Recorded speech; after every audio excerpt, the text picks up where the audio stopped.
vizinha, o menino meu, o neto meu, foi acidentado de uma moto aqui, numa estrada aí que vinha de uma festa. E, graças a Deus,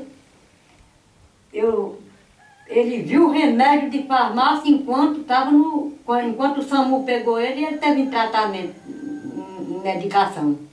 Mas na hora que ele caiu em casa, eu botei uma cama ré, que eu tenho um colchão ré de cama aí na sala, e forrei, botei uns travesseiros, botei ele em cima, coberto com um lençolzinho bem fininho, ele nem podia estar de papo para cima, nem podia, só podia estar de força assim. Que o cano da moto acabou com ele, isso aqui dele, deixou quase rola assim. Eita! E graças a Deus eu não fui nenhuma vez na farmácia. Curei ele em casa. Almexa, pronto, lembrei, almexa, com batata frutinha que o povo chupa no mar. Jurema preta, ele tirava. Aroeira, meu Deus, qual era a outra? Era quatro mesinhas que eu fazia. Agora até a coisa era bem feita o remédio que eu fazia. E outra que eu botava dentro, eu não estou lembrando. Sim, almexa, aroeira, jurema preta e caju. Casca do caju também é bom. Para inflamação, para anemia. Se a pessoa está anêmica, está com falta de sangue. O caju é bom, o jatobá também, você não pode tomar demais.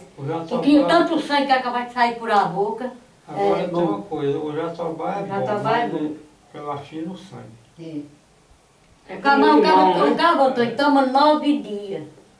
9 dias toma. Aí 9 dias o cara para, suspende. 9 dias depois que faz os 18, né? 9, 18, aí o cabo começa de novo.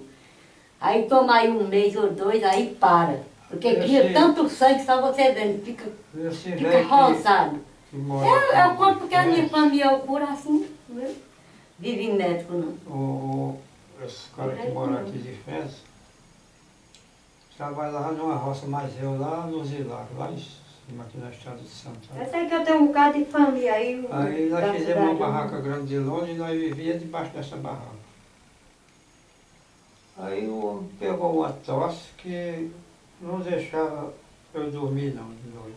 Era grande mesmo. Aí eu vim em casa, aí levei um maço assim da casca do jatobá, e larguei o chá de jatobá dele. Bom, mas ficou bom, não sabe quando foi tosse. Eu gosto de fazer o lambedor. Nunca mais Faço eu... lambedor com 9 raios. Para a gripe, nós sabemos que a gripe é uma doença costumeira que acontece todos os anos a gente gripar. Qual o remédio, como o senhor passa para nós o tratamento de uma gripe simples?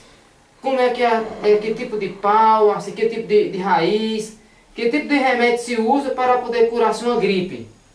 É esse mesmo, jatobá, almexa, essas coisas. É o lambedor.